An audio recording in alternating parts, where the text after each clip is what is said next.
যখনই জমিনে কোনো বান্দা নাফরমানি করে তখন ওই জমিনের ওই বান্দার পায়ের নিচের মাটিটা জমিনটা আল্লাহর কাছে আবেদন করে, আল্লাহ আল্লাহ আমার একটু সুযোগ দাও, আমি একটা শুধু গড় দেমু, আমার নিচের মাটিটা উপরে উঠামু, উপরের মাটি নিচে নামামু, শুধু ওই লোকটা যেরকম বিছনায় এপাশ ওপাশ করে আমি আমার জমিনটাকে একটু এপাশ ওপাশ করবো, আমার নিচের মাটি তুলবো, উপরের মাটি নিচে নামাবো, আল্লাহ এরে নিয়া আমি শুধু একটা উল্টানি দিতে চাই, তুমি আমার অনুমতি দাও।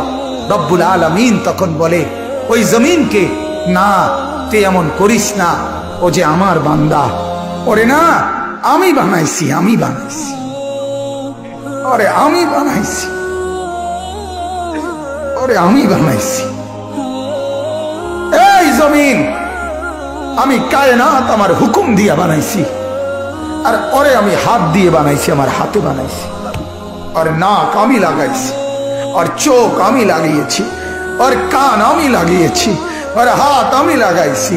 আরে আমি সেই মাওলা যে মাওলা কুন বললে ফায়াকুন, যে মাওলা ভ বললে হয়ে যায়। ওরে বানাইতে এভাবে করি নাই, 9 মাস পরে আর মায়ের পেটে রাইখা আমি নিজের হাতে ড্রয়িং করছি, নিজের হাতে একবার নাক লাগাই 100 বার দেখছি, ঠিক মতো হয়েছিনি, একবার চোখ লাগাইয়া কুঠিবার দেখছি, ঠিক মতো হয়েছিনি। এইভাবে 9 মাস আমি তারে যত্ন করে সাজিয়ে, সুম্মা আনশানাহু খালকান আখার, আমি তারে এক মানুষ বানিয়ে এরপরে মায়ের পেট থেকে আমি বের করেছি।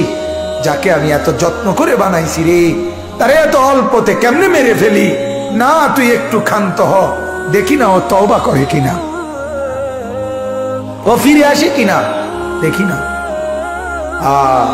পাকিস্তানের হযরত মাওলানা সৈয়দ আব্দুল মজিদ নদীম সাহেব রহমতুল্লাহ আলাইহি বলতেন যে এক ভেগে যাওয়া সন্তান মাকে ত্যাগ করে, বাবাকে ত্যাগ করে যেই সন্তান চলে গেছিল, 4 বছর পরে 10 বছর পরে 10 বছর পরে সেই সন্তান যদি মার কাছে ফিরে আসে আর চোখের পানি ছেড়ে দিয়া বলে, মা মাফ করে দাও, আমি ভুল করে ফেলছি, সৈয়দ আব্দুল মজিদ নদীম সাহেব বলতেন যে ওই মা ওই সন্তানকে মাফ করতে যতদূর দেরি করবে, 90 বছরের ভেগে যাওয়া বান্দা আল্লাহর নাফরমানি করার পরেও 90 বছর পরে যদি একত্রে একদিন এক রাত গভীরে আল্লাহর কাছে চোখের পানি একবার ছেড়ে দেয়, আল্লাহ তাআলা ওই মার আগে রব্বুল আলামিন তাকে মাফ করে দিন। এমন যিনি, তার নাম আল্লাহ। যুবক তুই তোকে চিনলি না, হায় হায়, তামসাটাকে জিন্দেগি মনে করলা। 1 প্লেট বিরিয়ানি দিবে, 1 প্লেট খিচুড়ি দিবে, 2টা জিলাপি দিবে, এর জন্য জিন্দেগিটাকে কামিয়াবি বানাইলা, এটা কি মনে করলা সফলতা? কিছুক্ষণ মোবাইল চালাইলা, কিছুক্ষণ মেয়ে দেখলা, ছবি দেখলা, নাটক দেখলা, নাচ দেখলা, আর কিছুক্ষণ ঘুমিয়ে রইলা, এটাকেই জিন্দেগি মনে করলা। আর আপনারা যারা ব্যবসায়ী কামাই রোজগারি করেন, আর আপনারা এই কিছুক্ষণের কামাই আর বউ বাচ্চার জন্য ভাত মাছ কিনা, এই কদ্দুরকে জিন্দেগি মনে করলেন। আহা, এই সামান্য কদ্দুর ফিকির, এটা তো পিঁপড়ার ফিকির, পিঁপড়া। আমাদের বাংলাদেশের একজন শ্রেষ্ঠতম আলেম দ্বীন, গবেষক আলেম ডক্টর আফম খালিদ হোসেন, অনেক বড় মাপের আলেম এবং জ্ঞানী গবেষক, উনি বলছেন এক পিঁপড়া সামান্যটুকু খাবার খায়, হ্যাঁ, কিন্তু এরপরও সে জমা করে রাখে।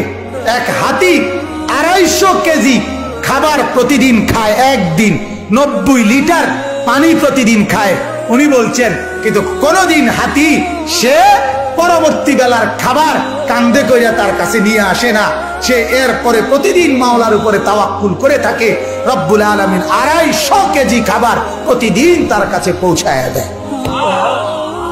হযরত বলেন এক সাগরের তিমি 1 লোকমায় যেই খাবার খায়, 1 লোকমা 200 শক্ত সামর্থ্য জোয়ান যুবক গোস্ত ভাত খাইয়া একবারে যা খাবে, এই সাগরের তিমি 1 লোকমায় তার চাইতে বেশি খাবার খায়। সাগরে কত লক্ষ তিমি, কি পরিমাণ খাবার মালিক সরবরাহ করতেছে। তাইলে তুমি কেন এত পেরেশান হয়ে গেল? তুমি কেন পেরেশান হয়ে গেল? ছেলেটাকেও কামে লাগাই দিলা, মেয়েটাকেও কামে লাগাই দিলা, ফুতের বউরও কামে লাগাই দিলা, নিজেও কামে লাগাই দিলা। কেউ কাউরে জিজ্ঞাসা করো না, কিরে বাবা তোমার নামাজ পড়ো না কেন? স্বামী স্ত্রীকে বলে না, স্ত্রী স্বামীকে বলে না, বাবা মা সন্তানকে বলে না, সন্তানাদি বাবা মার ফিকির করে না, কারো কোনো ফিকির আখিরাতের নাই। এতগুলো মানুষ মিললে বাত এক লোকমা, ছি ছি ছি ছি। অথচ রব্বুল আলামিন যেটা বললেন যে আমি একমাত্র মুখাপেক্ষী, আমার কাছে সবকিছু মজুদ আছে। তুই বান্দা চাইলে তুই একজন না, লাউ আন্না আউওয়ালাকুম ওয়া আখিরাকুম ওয়া ইনসাকুম ওয়া জিন্নাকুম ওয়া যুকুরাকুম ওয়া উনুসাকুম, আল্লাহ বলে তোদের প্রথম ব্যক্তি, শেষ ব্যক্তি, পৃথিবীর শুরু এবং শেষ সব লোক যদি একত্রিত হয়, পুরুষরাও নারীরাও, ছোটরাও বড়রাও, মানুষরাও জিনরাও যদি একই মাঠে জমা হয়ে আমার কাছে যার যা লাগবে তা চায়, আল্লাহ বলেন লা আতাইতু কুল্লা ওয়াহিদিন মাসআলাতাহু, সবার চাওয়া আমি ওইখানে রাখকেই পূরণ করে দেব। মা নাফিদাত মিন খাজাইনি শাইউন, আমার ভান্ডার থেকে এক ফোঁটাও কমবে না। এমন যিনি তিনি আল্লাহ। তাকে ছেড়ে কোথায় দৌড়াচ্ছেন? আল্লাহকে ছেড়ে কোথায় যাচ্ছেন? আল্লাহকে ছেড়ে কোথায় গেলেন? যুবক আল্লাহকে ছেড়ে কোথায় গেল? নামাজ না পড়ে নর্তকী দেখে লাভ কি হয়েছে পর্যন্ত বলো না একবার। ওই মাদেরকে বলো না, মা এই পর্যন্ত বেপর্দা হয়ে যত মহিলা পুরুষকে দেখাইলা, মা কে তোমারে কয় টাকা চাঁদা দিছে এই পর্যন্ত? দুইটা পয়সা তোমারে কোনোদিন দিছিনি, চাইয়া না গেল যা। কথা বোঝেন নাই? তোমারে তো দেখে গেল, কিন্তু দ্বিতীয় পয়সা তো দিল না। কি পাইলা? পাইলাটা কি দুনিয়া? অবুঝ মানুষ বুঝতে চায় না, অবুঝ সন্তান বুঝতে চায় না। তার সমস্ত দুশ্মনী নামাজের লগে, তার সমস্ত দুশ্মনী আল্লাহর সাথে। সে তার একটা বন্ধু, সামান্য একটা বন্ধু, তার এই সামান্য পরিচয়, তারও মন রক্ষা করতে সে রাজি, কিন্তু সে তার মালিকের মন রক্ষা করতে রাজি না। হায় হায় হায়, কি শক্ত পাষাণ। আল্লাহ আমাদেরকে বুঝ দান করে। আল্লাহ আমাদেরকে, মহিউদ্দিন ভাই অগরে খাওয়াইলাম না, ওই যে যারা শিক্ষার্থী আছে, ওই যে পিছনে যারা নিচে নিচে, ওরা ডাক দিয়া বলে, ভাই তোমরা খানার লেগে যারা ঘুরতে আসো, খাওয়াই এলাম এগরে যান কোন। ওরা এই শিক্ষার্থী আছে, এটাই আমাদের দেশের নিয়ম। আমরা গ্রামে একতে আপনার মানুষের বাড়ির থেকে খুঁজতো, তো তার লগে একটা ছোট ফোলা আসিল, ওই বাড়িওয়ালারা দেরি করলে হেঁটে হেঁটে ভূতের খোঁচা দিত, দিলে হেঁটে শিক্ষার দিয়ে উঠতো, তো আবার হেঁটেই কইতো এক বেকুবের মতো শিক্ষার, তারা আইয়া সারতেই হতো। কথা বোঝেন না? তো এই শিক্ষা দিলে বনি বেড়া, তারা তো সারিয়া হইতে, মানে হে ইচ্ছে করে বুঝাইতো যে শিক্ষারে তাড়াতাড়ি আমার যেটা দই না দিয়ালাম।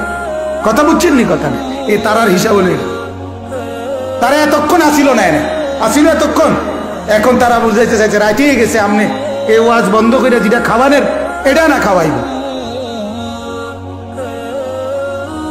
আল্লাহ আমাদেরকে মাফ করে দেন।